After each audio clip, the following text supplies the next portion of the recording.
Then the planning board meeting in Town of Monroe for March 17th, 2021. May 17th. May 17th. I just get my date.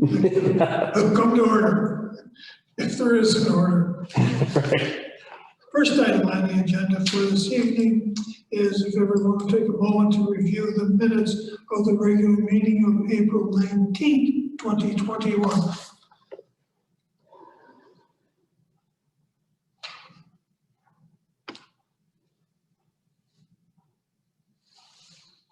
Okay, John is just coming in. Okay.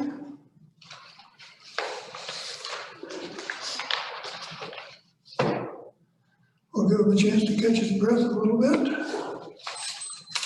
He should be coming up here. Yep, there's John. So we have a total of 6 members now, I believe.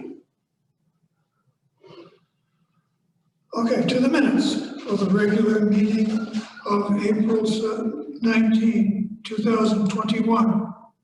Do I have any additions, deletions, or corrections?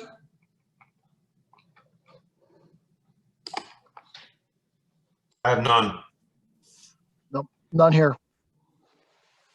I don't have it.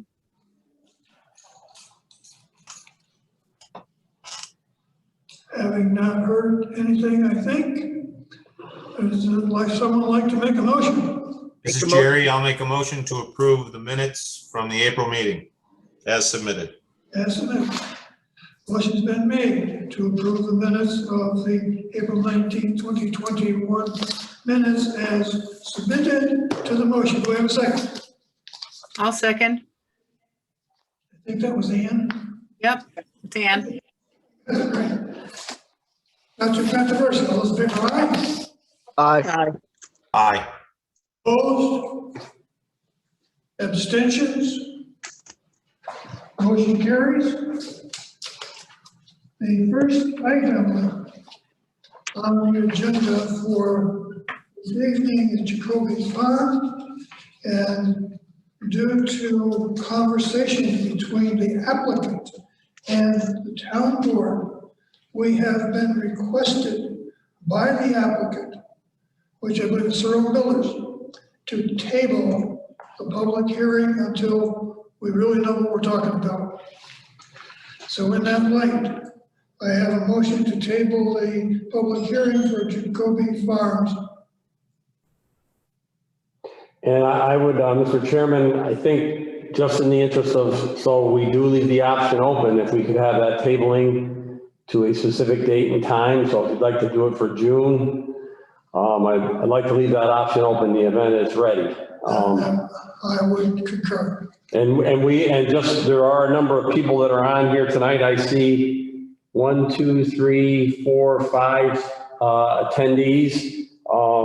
So if that is, if that's why they're here, because it was a noticed hearing for this evening, in the event that it is postponed, we will be re-notifying. So notices will go out again.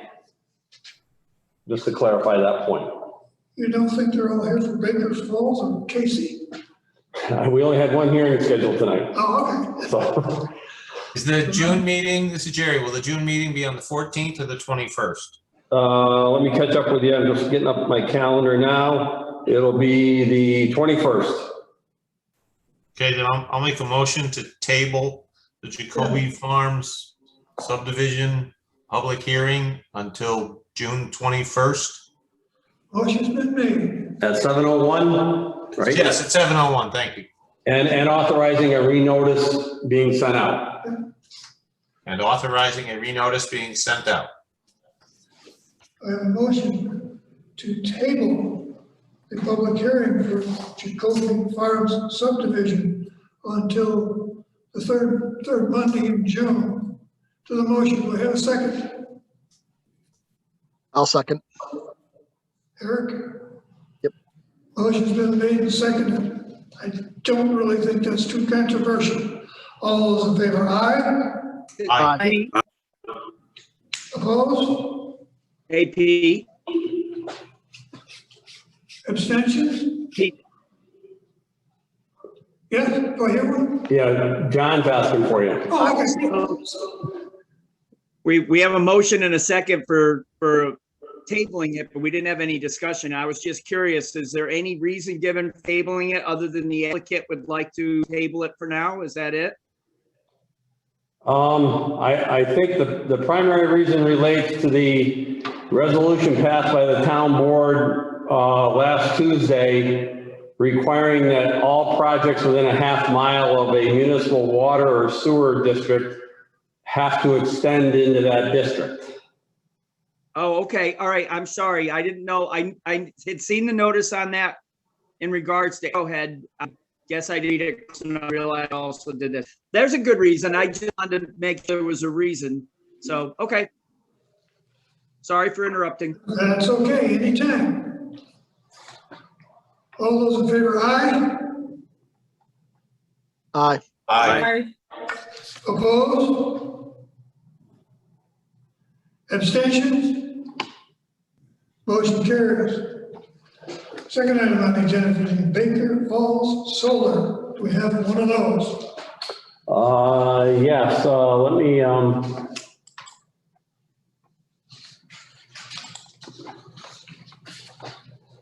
I got Travis here. He's coming in. Hello, Travis? Yeah, can you hear me? Yep, we can hear you.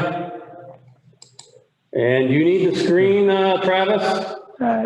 I don't necessarily. I can if it's more convenient for everybody. We haven't changed the site plan of the application since last month. We just provided some supplemental documents. So if you'd like me to share the screen and run through a few slides, I can, but it isn't necessary on my end unless you'd like to. That's up to you. What do you think, Peter? You're all good? Or? Perfect. Yeah, we're all set. Okay. As I mentioned, that I'll just speak quickly on it. Michael and Liza were not able to join tonight. They're traveling today. They'll certainly be here at subsequent meetings. They just couldn't attend tonight. Last month, you initiated seeker coordinated review and asked to be lead agency. You had asked for some supplemental information, a decommissioning plan, a draft decommissioning bond, draft operation and maintenance plans, and I had also provided NYSERDA guidance, which is actually part of the decommissioning plan as well. And again, no changes to the plan. It remains as was submitted in March.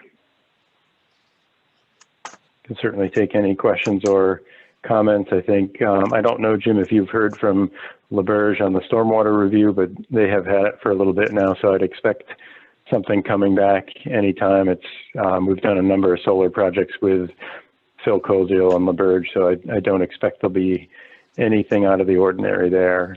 Yeah, on that front, I've not gotten any indication yet. So Okay. yeah, I'm sure it's just a matter of them completing their review. The other thing I had outstanding on my plate was the looking into a potential or an option for a third-party reviewer to look at the plan, particularly the decommissioning plan and the approach used in that plan. I did get a chance to speak with Carla because I know she had some contacts at NYSERDA, and I was wondering if she had anything to report on that front in terms of a potential candidate to fill that role as a technical review assistant.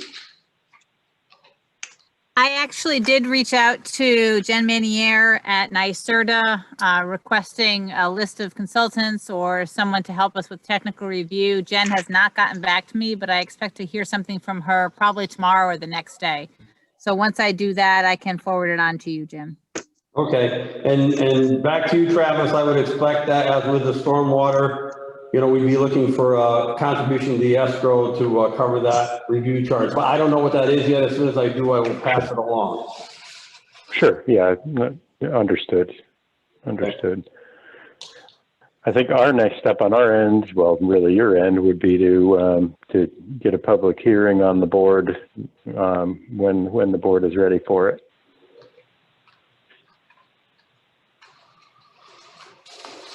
Has council or anyone looked into the fees that were to be imposed per lot for concerning particularly highway improvements?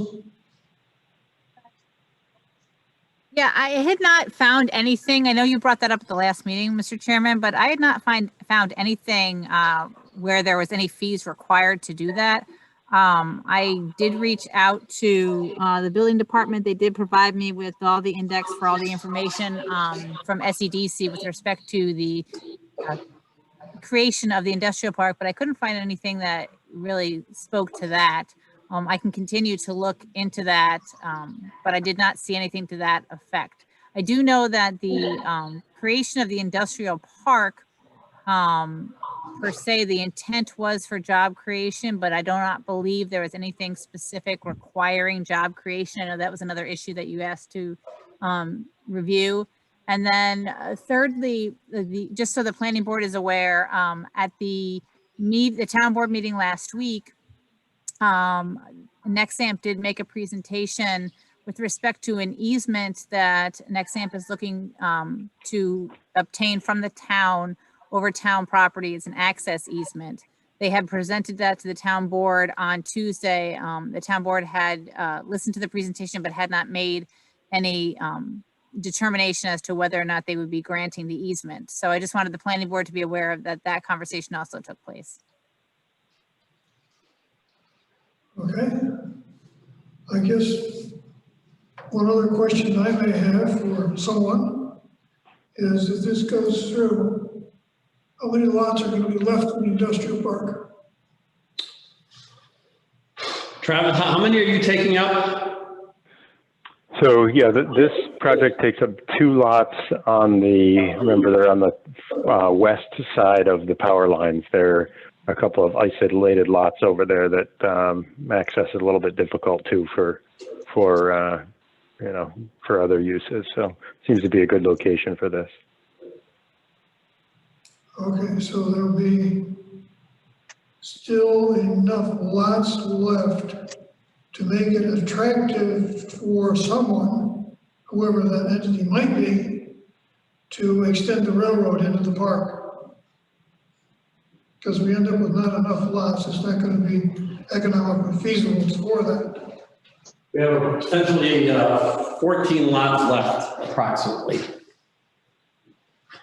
If this does go forward, we do still have the opportunity to, if someone were to desire to extend the railroad, it would be feasible for them. Okay, board, any other questions for Mr.? And I did send you some information since our last meeting about a prospective applicant coming into the park. But I haven't got any other further word than that, but I anticipate that may be coming for June, if not July for sure. Okay. We'll take This a is, vote. this is Ann. I have a question and a couple of comments.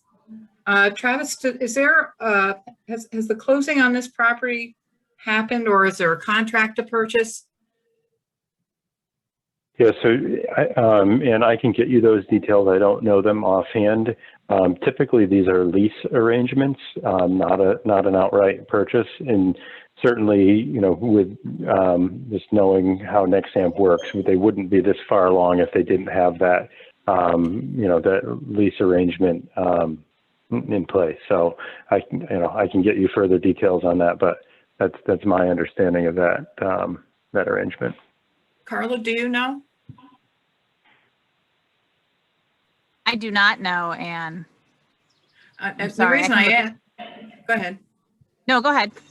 Well, the reason I ask is that I think it affects the requirements that we might have regarding decommissioning and the security. That if, if the applicant has a bigger investment in the property itself, that decommissioning security may not be as substantial an issue. It's still a substantial one, but it would have a mitigating effect. Perhaps we can make it so that the lease cannot be assigned, or I think there's some language that can be put in those agreements. But I'll check with NYSERDA on that as well when I talk to Jen. I think I remember hearing that somewhere, because that is a concern of many municipalities. Yeah, I think that if the operator is also the owner of the underlying real estate, they have a more substantial investment to protect. And again, I think that affects security and performance just generally. Relative to the decommissioning plan and the performance bond that was offered, I guess I see the 2-page plan as being, a starting point, but what we really need is a definitive and an enforceable agreement as to when and how this facility will be decommissioned. And then I think we also have to have adequate security. The bond that was offered can be terminated by the surety on 60 days notice. And unless there's otherwise an event of default, the town has no recourse under this bond. So I think that we really need to revisit how this is done, flesh it out, make it more substantive. And I think there does have to be an agreement between the town and the operator or whoever to make sure that this is decommissioned and decommissioned properly when the facility is, no longer being used or has been abandoned. Yeah, and so, and just to speak to that a little bit, so there are provisions that we sometimes see, such as the decommissioning, it kicks in if it's no longer producing electricity for a certain period of time. Most often I see that as 12 months, but there are certainly certain provisions that can be set up to kick in the decommissioning bond. And absolutely, what's been provided is just a typical draft, but we would ask that that Carla, representing the town, or whoever, town attorney, review the decommissioning bond on behalf of the town to be sure that it's in the format that they're comfortable with. Hey, Carla, how's this going to work? Because being a decommissioning, essentially an agreement, the town board can only be the one who authorizes, executing the agreement, correct? Correct. So, the planning board is essentially in an advisory role here to the town board to have the decommissioning agreement in an acceptable form. We may have additional comments when that goes off to the town board. Yeah, I guess it would probably be seen, just the plan itself would be seen as a referral. The planning board's comments as a referral, but since we're counsel to both the planning board and the town board, that'll make it a lot quicker and easier Yes, for this to happen. I'm just looking in terms of the logistics of sequence here, in terms of, decommissioning plan acceptance, decommissioning agreement signed, planning board approval. How does all that? I don't think that you would get a planning board approval until you get everything is all in the proper form that would be agreeable to the town. This is the first project of this sort that the town has ever had, so obviously there is a learning curve on all ends of it. Right. So I appreciate Travis and Nexamp being working with us on this as we're all learning together here, especially when laws change, day to day is in the solar industry. So I can work with Travis and the folks at Nexamp and get together an agreement and keep the town board apprised and work with the town board and coordinate between the town board and the planning board. I think it's something that can be done contemporaneously. Okay. Yeah, I think I agree with Carla representing both boards. It'll be a little bit more efficient than it otherwise might be. What we most often see on these decommissioning plans is it gets submitted along with the package to the planning board, and ultimately it gets it's made a condition of approval to satisfy the town board with the decommissioning plan and bond. But certainly if it can be done at the same time, that's great. So this is John Arnold. We were sent a copy of the decommissioning plan, and I did read it. All right. And I understand the idea that we would be at the most just making a recommendation to the town board. I wasn't really sure that we were the particular panel of experts to be reviewing this. Okay. But just as an addendum to start this, I actually like this plan, not the decommissioning plan, the solar installation plan. I think it's a great location. It acts as a buffer to the residential lots along the industrial park. So I'm not opposed to the solar panels going in here, but I have to say, reading this decommissioning plan, I hope that somebody's doing a lot of really serious critical review of this, because the value, and that's assumed for right now, today's value seems excessively low for the project that would be involved. And I'm concerned now that I'm hearing that the lots may not be purchased, they may be leased. Okay, so if they're leased, I want the decommissioning to also take into consideration the lease to just walk away, not just whether the panels are still producing electricity. On top of that, I'm trying to think of a way to word this, because I actually like the project. I'm a little bit concerned with the fact that with these solar installations, the money in these solar things is really front loaded, including the production value of these things is front loaded. When these panels first go online, they produce a lot of electricity.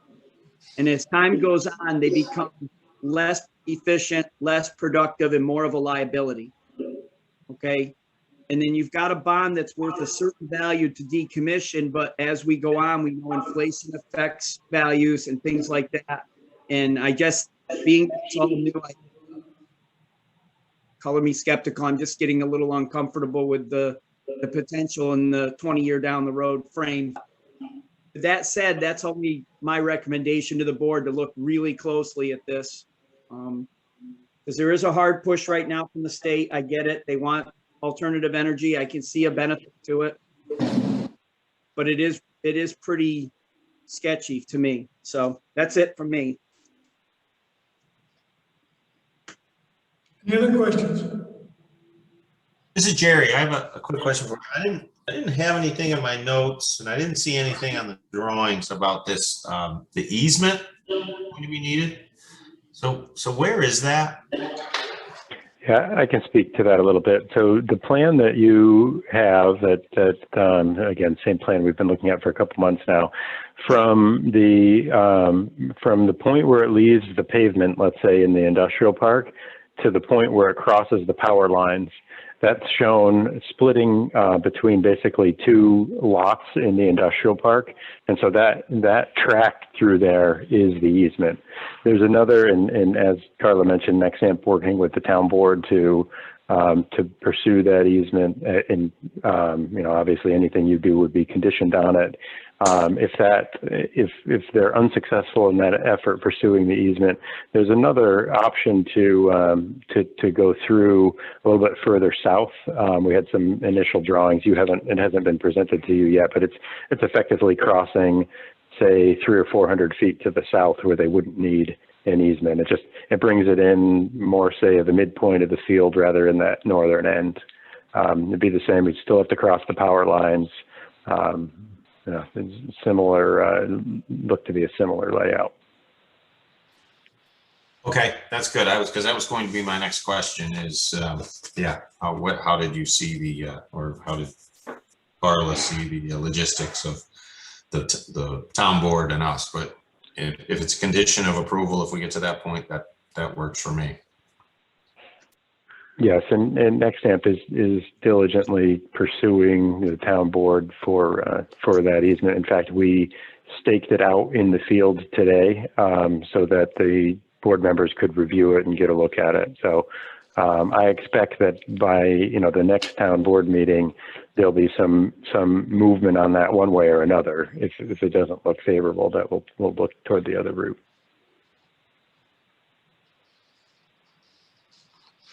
Thank you. Any other questions for Mr. Mitchell?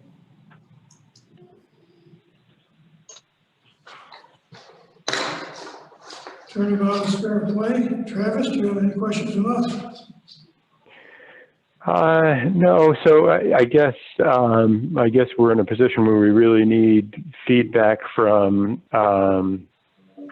Carla on the decommissioning plan and any other outside review entities.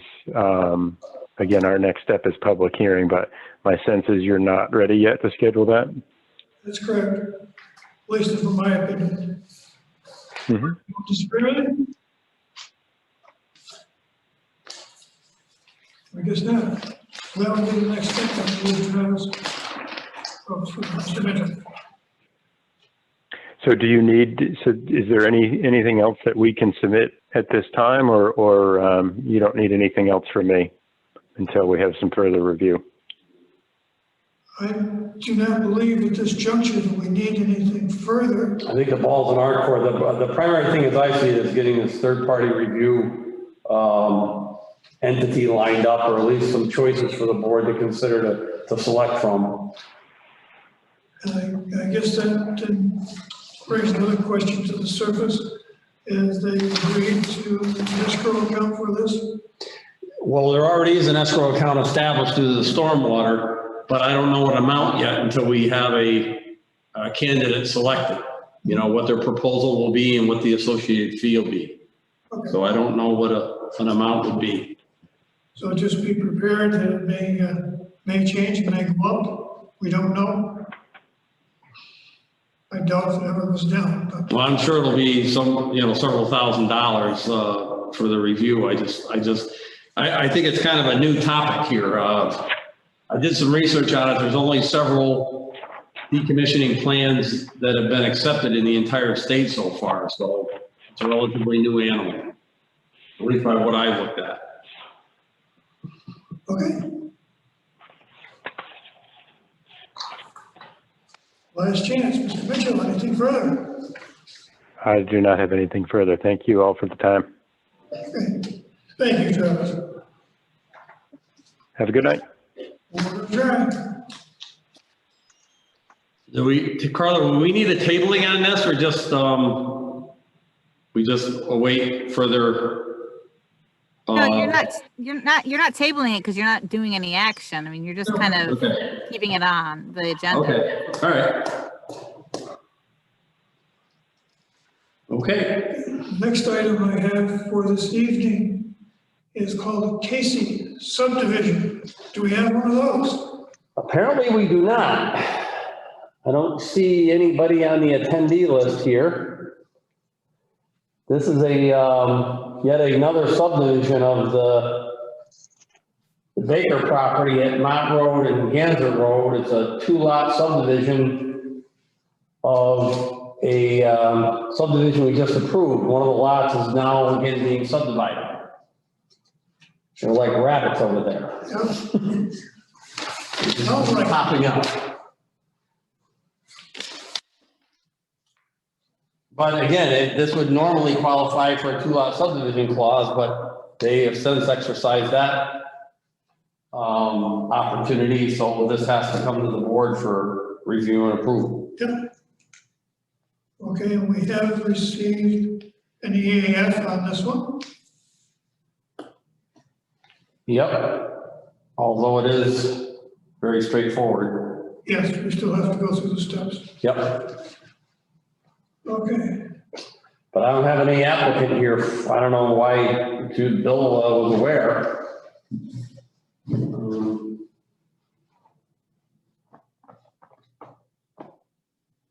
I don't know if there's any questions I can take back or any preliminary.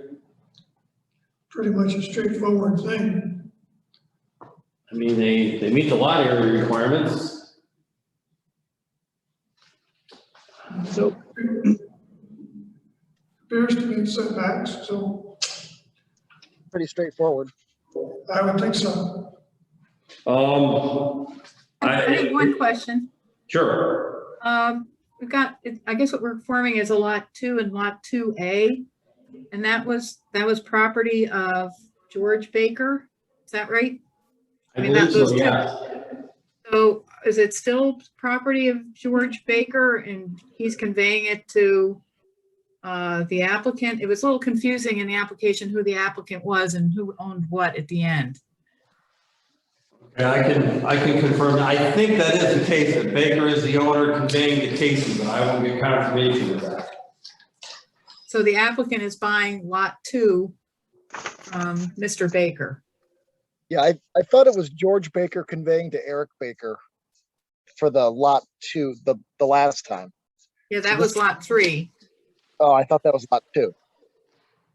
You know, they've showed us number 3 on this, this plan. Okay. And then there was a 10-acre parcel between that lot and Route 32, Right. which they're turning into lot 2 and 2A, each being 5 acres. They just don't designate ownership. I'll get the ownership straightened out with the next application. Okay, So Jim, I happen to understand what she's saying here, because I think what we're looking at here is now a 5-lot subdivision, the way it's shown on the paper, on the site plan, It's, right? yeah, but I think, John, it was already approved. It's already in the books. So it's more like they're reusing the print. So Right. we're not, I wouldn't really be looking at the whole thing. We're kind of just subdividing lot 2 into lot 2 and lot 2A. That's correct. This is kind of my point, was actually the plan has to show that what we were actually doing is taking the lot that's along Route 32 that was formerly known as lot number 2. Yeah. We're now splitting it into lot 1 and 2, with new owners. If it's not new owners, then we're once again subdividing land that's already been subdivided into 4, and now it's a 5-lot thing. And it seems to me that we're finding a way to do a 5-lot subdivision without doing 5 lots. We do 4, and then we come back and split one of them into 2 more. So if it hasn't changed hands, when I read Casey, I thought, okay, it's been conferred to Jacqueline Casey, and now she's subdividing it. And then I went and looked at the map, and I'm seeing it as 2 and 2A, which makes me think it's still part of the original site plan, which was a 4-lot subdivision. So I guess if that doesn't make sense, Jim, what I'm trying to say is that it should be its own standalone lot being subdivided into 2 lots on the map. That's correct. So That's correct. Given the people involved here, the landowner and the surveyor, it's just a matter of getting to the bottom of it. because this is a family split, right? I mean, this is basically splitting a property amongst family members. Is that the idea? That's correct. And, you know, and your point's well taken, why this couldn't have been done the last time around. But I think what happens here is these things happen even since our last approval. So that's why this now is lot 2 being split when it could have been done with a prior 4-lot subdivision as a 5-lot. But the 5-lot triggers different things. Yeah, I understand that. I get that, but I think what Eric said is correct. This is a 4-lot subdivision. It occurred, the lots were recorded, and then the opportunity or the desire came along to take lot 2 and now subdivide that yet again. But that lot that we're subdividing now is the new owner, correct? That I have to confirm. Also, if it's 5 lots, it has to go to the health department. Well, and just for the record, I don't see the need for doing that at this particular location and parcels, but if this isn't owned by somebody new, then we've taken what was approved as a 4-lot subdivision, and now we're looking to make it a 5. And we've still got a big chunk of land to the east of this. So I mean, roll right into having that split into 3 or 4 parcels next.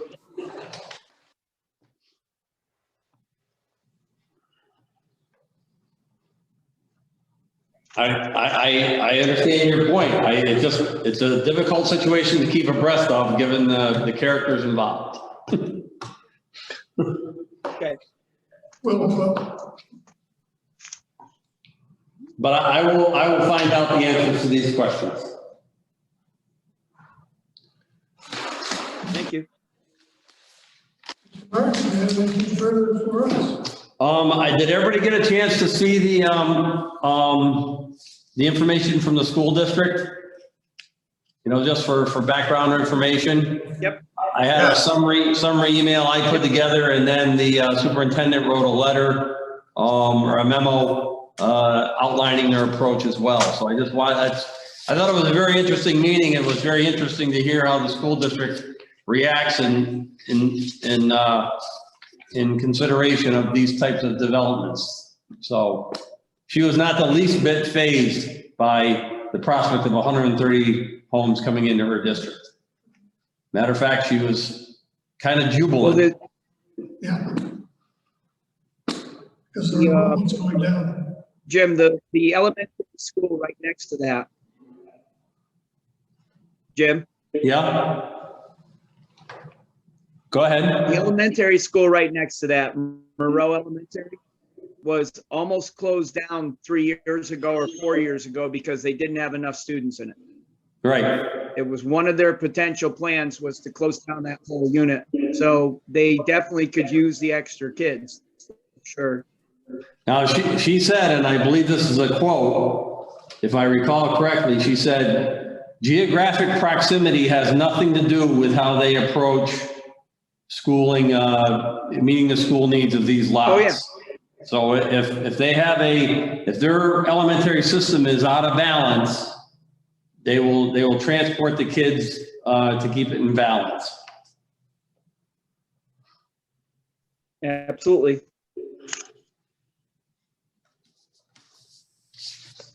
After having worked with several of these committees with the school district, that's exactly what happens. It was an interesting meeting. She's a very pleasant person, very cooperative, and, I think we have a good rapport with them. So. I thought the letter that was written was really very helpful, and I think that's something that we might share at least conceptually with other people when these subdivisions come up. Aside from the school issue, though, the realty subdivision issues that are arising with regard to the likes of Arrowhead and Jacoby Farms. I was under the impression, this is Ann, by the way, that DOH approval was something that was to be gotten after planning board approval, and that we would basically condition the plan or our approval of a particular plan on DOH approval. And I think that's the approach we took with Arrowhead and also with the other adjoining subdivision. It's my impression now that it's not necessarily the best approach, that we might be better off, as might the applicant, that it goes through the DOH approval process prior to planning board approval. And I'm curious as to other people's thoughts on that subject. I don't think DOH is going to approve anything until it has the town approval, and the town will not sign any of their bylars until we have the seal from the Department of Health. Yeah, the letter that They don't want to get caught in the situation of approving something that is going to get shot down later on. the letter that LaBerge sent us regarding Jacoby indicated that it was I think more typical for a DOH approval to be gotten first. So that's why I'm raising the question. See, I don't know that that's accurate, because I think Peter laid out the sequence as it's supposed to occur. But Carla, you have can you chime in on that? Carla? I can if my mouse works, so I can unmute myself. Yeah, I had looked into this, and I have spoken with the folks at LaBerge. I've spoken with Anne. I've spoken with a number of other individuals, including the folks from Arrowhead and their council. I think what we might want to start doing, because of the Route 9 sewer project, there is going to be, I don't want to say an explosion, although I'm hopeful, there's an explosion of good development in the town of Moreau. I think you're going to go to a lot of these long meetings that we've been having recently.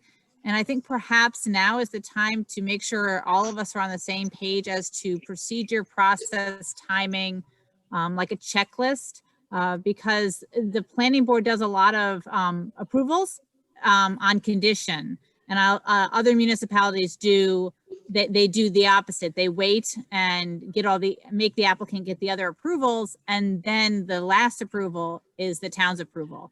I think it really depends on how you want to go about it and see what's the best way to do it for the town of Moreau. And I think that's where, we haven't really had this issue before these few projects have come up. In this respect, the town gave approval, and if DOH turns around and says, no, you have to do it this way, the applicant has to come back to the town and get different approval.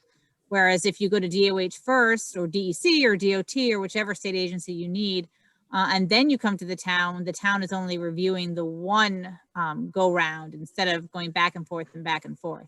I think it's just something that we might want to look into and discuss, just looking for the future in the next few years when you do have the sewer project in the ground and folks coming into the town, single family homes like these, or commercial development. I think that's just where I'm seeing the town in the next few years. Well, yeah, the process becomes inherently more simple when you have a municipal sewer system. Then it's a matter of, connection and capacity. Where it gets to be a little more complicated is when you have individual septic systems, that require individual design. They're contingent upon individual lot conditions, with the soil and all that. So, I don't know. I think what caused this, my point is I don't want to rock the boat on a process that has worked very well up until this point. And the reason why it didn't work very well here is we had a very unique circumstance of 3 major subdivisions, all that adjoin one another, all within a half mile of a sewer district that's to be built. That's an incredibly unique set of circumstances all lining up to happen now. So I don't know if it's a wise, my point is I don't think it's a wise idea to make those kind of adjustments to a procedure that's worked because of that unique circumstance. So I don't know. I'm just trying to get the town and the planning board and the zoning board in the best possible position 3 years down the road when you've got 10 applicants per month, and this way it'll just streamline things. And I just was wondering about the discussion to be had. I'm not saying change anything. I'm saying what kind of, should we have this discussion? I just leave that up to the chair and the planning board members. I'd like to hear their thoughts. Well, My sense is, if I could say something, I'm going to say this quickly. I think part of the problem with this smooths out a little bit and I'm going to say it this way intentionally, as you force more people onto the sewer system, the price will come down. And then you will have people maybe volunteering to hook up to it, and you won't even have that as an issue. It could just be in the original plans. Okay. In this particular case, where is the sewer district that they're within a half a mile of? When the line is laid, by the time they go for a building permit, the line will be laid. So they will be within a half a mile because the line is laid. Okay, but all right, and I'm just playing devil's advocate here. I'm not arguing one way or the other. Okay. But right now, as the applicant is in front of us with a workable sewer plan, septic plan, okay, and asking for approval now, there is no sewer district half a mile of either of these developments, right? That is correct, but you have to recall that what the approval you gave to Arrowhead was a conditional approval. It was not full final approval. And what I'm saying, and yes, I agree with Jim, this is unique, but what I'm saying with respect to these projects is that the timing of it and the timing of the sewer district, the policy that was just presented by the town board, and DOH coming in at this point saying, you know, what are you doing here? We think this might be actually a realty subdivision and you're not going to get DOH approval. What I'm saying is, in this particular instance, it looks like DOH may come back and say, no, you can't have this. So then they have to go into the sewer district. So then they have to come back to the site, to the planning board, because it would be a different project. At least there would be different designs. I think that it is Okay, so unique I in can- this, but I'm concerned that there's going to be further unique properties as we go further when folks get in line. So I can say this, Carla, I get the point about the realty subdivision. I honestly, even as this project moved forward as two separate projects, still saw it as one conjoined project with two separate owners. All right, including the fact that it was represented by the same engineer. Okay, so I get your point, or DOH's point, that this might still be considered more than a 50-lot subdivision and conjoining the two of them. I get that. Okay, but then if that's the case, I still think, and once again, I'm still just playing devil's advocate here, I still think that there's no reason why the board cannot approve this as it's done before there is a sewer district within a half a mile. Now, if the board wants to put it on hold until that time period, then I guess I can see that. All right. No, It's just that's right not- now that- I'm struggling a little bit. Yeah, no, John, that's not what I was discussing. What Okay. is before, what I was saying was, excuse me, flipping the way the board looked at it. So yes, it meets town approval, conditional approval. DOH says, we're not giving you our approval. That was a condition for the planning board. So now they no longer have planning board approval. So they have to come back before the DOH board. So what is DOH's reason for not approving it? That's not been finalized yet, by the way. Right, no, of course not, right. There's a pending letter from Mary Beth Slevin, the attorney for Arrowhead, that makes some very cogent points about why this is not a realty subdivision and does qualify. So I don't think this is I don't think this is a done deal by any means, that DOH is rejecting this. No, I think perhaps we're getting more into the weeds than my Right. original intent, or Ann's original intent was not with specifically with respect to the ones before you now, but looking as towards the future and planning. Is there a different or is there a different way to approach projects? Is there something out there that planning board members can get saying, this is the process, this is what has to get done first? Should we make the applicants get their state approvals and then let the town be the final approval? Or, you know, we're doing it the other way now. It's just for discussion purposes, not with respect to specific projects. Well, this is, So Carla, Jerry, I guess my concern, Carla, Go ahead, Oh. John. just to finish, I guess my concern is I want to make sure, first of all, that what we do as a board is legal. Oh, me Okay. too. And then, and this is, this is in your court, Carla, so that's why I addressed you with it. I'd also like to be sure that what we do is fair to all applicants as we move forward. I still believe, as I stated in the very beginning of my comments, I still believe that as this moves forward and more people sign on to the sewer district, as we're discussing this influx that's going to come in the future and whether we should change our process.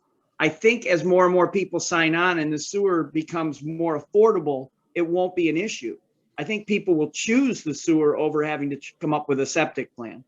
Even with our wonderful drainage and everything else, it's a no-brainer if it's not stupid expensive to pay for it. All right, so I think in the future, it's going to get easier. So I guess I'm on the side of maybe we don't change our process. I just think we have to be really careful how we handle this to make sure that we dot our I's and cross our T's in the process. We need to not get lost in what's the best possible future outcome, and in the process, forget about what's right in each step as we go along, I guess. So if that makes any sense. I think It makes also- sense. I would like the board to know also that the town board is in the process of drafting a water and sewer ordinance that will require hookups if you're, will require hookups here within a certain amount. So it's not even, just like it is now, the policy is going to be put into an ordinance or to a local law, to the code. So it won't be, John, it won't be people choosing to do it. They will be required to do it. That is, we're hoping to get that Right, done if by they're the within summer. Water already is. Will that, when that ordinance is done, Carla, will they also at that point have designated and what's the term I'm looking for here? Designated where the sewer district is? Yes, It's like right now, we don't have a sewer district in Bluebird, and I understand we're gonna run a line down past the school to a trailer park or whatever, and that will eventually establish the potential for a sewer district, but right now there is not one. well, that yes and no. There is one. It's part of the Route 9 sewer district. Wherever the main goes down, it's part of it. Not everybody is incorporated in it at this point. However, the town board is also in the process of consolidating all of the sewer districts and consolidating all of the water districts. So there will be one consolidated sewer district and one consolidated water district. The town board is doing quite a bit in the next few months with all of this. So I will do my best to keep you folks all as in the loop as possible on this. But because that will affect you folks going forward. But so to answer your question, Don, whenever somebody wants to be part of the sewer district, they're going to be part of the consolidated district. So there will be a map. There's a study already been done. I think it's been being published maybe in a week or so that explains all of this, that maps it all out. So that is in the works. Okay, all right. Jerry, Sounds very do you have a busy right point? You want to make? Yeah, I would just like to make the comment that I agree with Carla. I sat sitting on this board and on the zoning board. I could count on one hand in like 15 years where something unique didn't show up at a meeting. So I really think that we need to, my opinion is, in this case, had we during the review process early on, perhaps said to the applicant, do you want to go forward with your plan and a conditional approval? If we were to approve this, it would be conditional on DOH review. Or do you want to go get that first? Why wouldn't we put that risk reward analysis on the applicant? Let them decide, well, how much money do they want to spend trying to get through us or get through the state first? I would think it would behoove us to let the applicant choose the path that they felt. They're either going to wait on us for final review or the state. Which one do they want? Right now, I don't think we have any applicants who are ignorant of the fact that they're going to have to go through DOH. If they have a subdivision, you'll have DOH representation at the time of the test pits and the percolations, and it goes on from there. They can't play blind and dumb. It's there, it's a done deal. And I'm trying to look at this as analogous to the Department of Transportation. Well, they have told us, at least in the past, they told us that they will not approve a curb cut onto one of their jurisdictional roads until after the town has approved whatever's going on behind it. Right. So I think the DOH is basically in the same boat. They know what's going on. They've been in part of the project, but they won't do anything until we tell them it's okay. They don't want to spin their wheels and approve something that a town may end up not approving. That's fair then. And the last thing I would add is, basically the system worked. You approved it with a condition. It appears maybe the condition can't be met. Okay, You're out in left field. gotta come back. It's the way it works. System worked. It's not like something happened that wasn't supposed to, or something's out of order. In the normal course of that procedure, the procedure worked. What's wrong with that? Condition can't be met, they gotta come back. That's why you have a conditional approval. It's not the end of the world. And what you're telling me, Jim, Jim, what you've told me earlier is that it's working. The process is working, that this isn't if I understood you Yeah, correctly, it that's isn't my like point. DOH said, this definitely is, we're in the process of it. So we can play it out and see where it goes, right? And ultimately, the town does have the final check and the final say here, because 2 planning board members' signatures don't go on the plat until the conditions are fulfilled, including the DOH approval. That's the very last final action until it's taken down to the county and filed. This is Anna. I hear what you're saying, Jim. My concern, and I think Carla's voiced the same, is that we're going to have higher volume. I mean, even as the sewer district is accepted and more people get on it, that these subdivisions are going to become more plentiful as time passes. And in my brief tenure on this board, I've seen it grow quite a bit, and I anticipate, and I think all of you do as well, that growth in this area is going to be somewhat exponential in the next few years. So if it were a matter of efficiency in managing a workload, the DOH can always look at a project like these ones that we've looked at without the level of detail that we've gotten into, like where's the storm drain and where's the curb cut and all that stuff, and make the initial determination as to whether or not they have to consider a community sewage arrangement. So again, I would hope people continue to keep that in mind as something we might do in the future as load increases. And the other thing is I would like to say that there are some conditions we've been building into these subdivision approvals that, maybe we should see the final document before we say we have approval. And some are pretty simple, like the HOA documents. Maybe we should see those. They shouldn't be hard, but they can reflect what the town wants to have happen on the HOA side of things, that Carla in her legal position might not be in a position to promote, that we as board members might be in a better position to assess the terms. So again, I just ask that we keep an open mind as we approve projects subject to conditions to be met after approval by the board, not before signature, so that perhaps we get the input of the board members on those topics.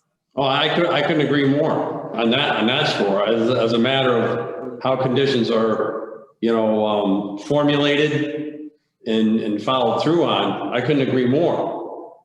But on this specific condition, once we have a sewer district, this wouldn't even have been a condition. I hear this, volume that's going to come with the sewer district. That kind of volume, then it's a matter of just connections, into the system. Right. It's not a discussion of septic design and test pits and all that come with DOH approval of a septic-based subdivision. A municipal sewer system is a completely different ball of wax.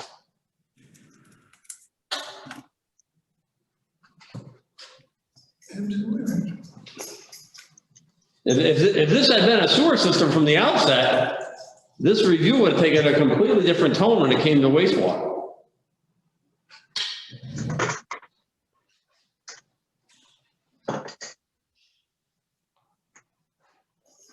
Or anything further?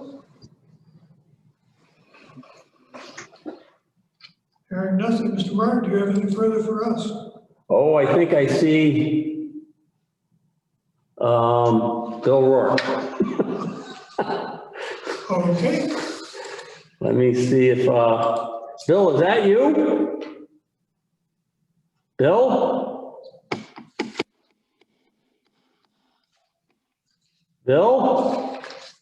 Unmute Unmute, Going Bill. once,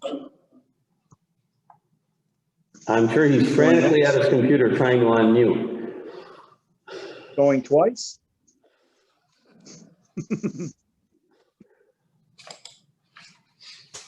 Bill, if you can hear us? Bill? Bill, if you can hear us, Nod your head. I think essentially we're cleared to accept the preliminary application with some clarifications as to ownership.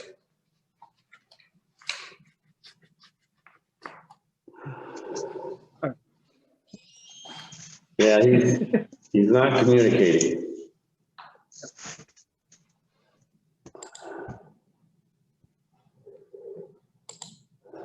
Bill, one more time, Bill? Because he's got himself muted. Unmute, Bill. I think John's auction is over. I'm trying to be fair here. Yeah. I mean, is that correct, what I said? There's a consensus to move to a preliminary subdivision with clarification of ownership, correct? Correct, There as is. far as I'm concerned. Okay. Because I'm sure he'll be calling tomorrow. Oh, no, folks, be kind. I'm sure he's frustrated over technology, so. Oh, Can't blame them. Yeah. All right, I tried to unmute him, but it's not working, so he's muted at his end.